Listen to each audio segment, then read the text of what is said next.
हनुमान का सागर पार करना। बड़े बड़े गजराजों से भरे हुए महेंद्र पर्वत के समतल प्रदेश में खड़े हुए हनुमान जी वहां जलाशय में स्थित हुए विशालकाय हाथी के समान जान पड़ते थे। सूर्य, इंद्र, पवन, ब्रह्मा आदि देवों को प्रणाम कर हनुमान जी ने समुद्र लंघन का दृढ़ निश्चय कर लिया और अपने शरीर को असीमित रूप से बढ़ा लिया। उस समय वे अग्नि के समान जान पड़ते थे। उन्होंने अपने साथी वानरों से कहा, हे मित्रों, जैसे श्री रामचंद्र जी का छोड़ा हुआ बाण वायुवेग से चलता है, वैसे ही तीव्र गति से मैं लंका में जाऊंगा और वहां पहुंचकर सीता जी की खोज करूंगा। यदि वहां भी उनका पता न चला तो रावण को बांधकर रामचंद्र जी के चरणों में लाकर पटक दूंगा।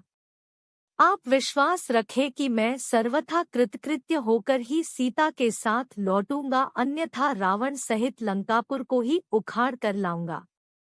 इतना कहकर हनुमान आकाश में उछले और अत्यंत तीव्र गति से लंका की ओर चले। उनके उड़ते ही उनके झटके से साल आदि अनेक वृक्ष पृथ्वी से उखड़ गए और वे भी उनके साथ उड़ने लगे। फिर थोड़ी दूर तक उड़ने के पश्चात वे वृक्ष एक एक करके समुद्र में गिरने लगे। वृक्षों से पृथक होकर सागर में गिरने वाले नाना प्रकार के पुष्प ऐसे प्रतीत हो रहे थे मानो शरद ऋतु के नक्षत्र जल की लहरों के साथ अटखेलियां कर रहे हों। तीव्र गति से उड़ते हुए महाकपी पवनसुत ऐसे प्रतीत हो रहे थे जैसे कि वे महासागर एवं अनंत आकाश का आचमन करते हुए उड़े जा रहे हैं। तेज से जाज्वल्यमान उनके नेत्र हिमालय पर्वत पर लगे हुए दो दावानलों का भ्रम उत्पन्न करते थे। कुछ दर्शकों को ऐसा लग रहा था कि आकाश में तेजस्वी सूर्य और चंद्र दोनों एक साथ जलनिधि को प्रकाशित कर रहे हों। उनका लाल कटी प्रदेश पर्वत के वक्षस्थल पर किसी गेरू के खान का भ्रम पैदा कर रहा था। हनुमान के बगल से जो तेज आंधी भारी स्वर करती हुई निकली थी वह घनघोर वर्षाकाल की मेघों की गर्जना सी प्रतीत होती थी। आकाश में उड़ते हुए उनके विशाल शरीर का प्रतिबिंब समुद्र पर पड़ता था तो वह उसकी लहरों के साथ मिलकर ऐसा भ्रम उत्पन्न करता था जैसे सागर के वक्ष पर कोई नौका तैरती चली जा रही हो। इस प्रकार हनुमान निरंतर आकाश मार्ग से लंका की ओर बढ़े जा रहे थे।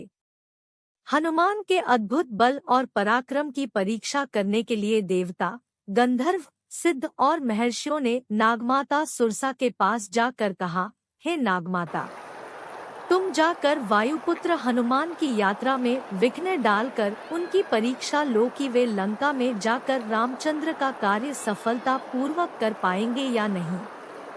ऋषियों के मर्म को समझकर सुरसा विशालकाय राक्षसनी का रूप धारण करके समुद्र के मध्य में जाकर खड़ी हो गई और उसने अपने रूप को अत्यंत विकृत बना लिया। हनुमान को अपने सम्मुख पाकर वह बोली, आज मैं तुम्हें अपना आहार बनाकर अपनी क्षुधा को शांत करूंगी। मैं चाहती हूँ तुम स्वयं मेरे मुख में प्रवेश करो ताकि मुझे तुम्हें खाने के लिए प्रयत्न न करना पड़े।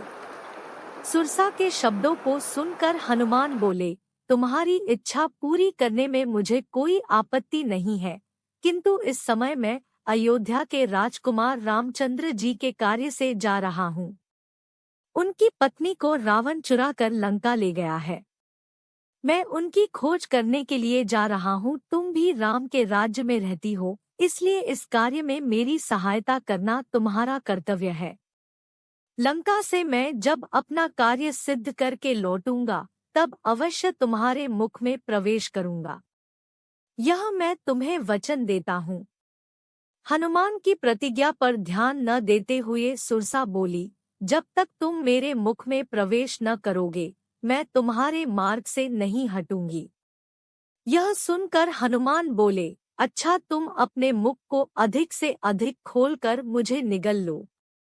मैं तुम्हारे मुख में प्रवेश करने को तैयार हूँ। यह कहकर महाबली हनुमान ने योग शक्ति से अपने शरीर का आकार बढ़ाकर 40 कोस का कर लिया। सुरसा भी अपूर्व शक्तियों से संपन्न थी। उसने तत्काल अपना मुख 80 कोस तक फैला लिया। हनुमान ने अपना शरीर एक अंगूठे के समान छोटा कर लिया और तत्काल उसके मुख में घुसकर बाहर निकल आए। फिर बोले, अच्छा सुरसा, तुम्हारी इच्छा पूरी हुई, अब मैं जाता हूँ। प्रणाम। इतना कहकर हनुमान आकाश में उड़ गए।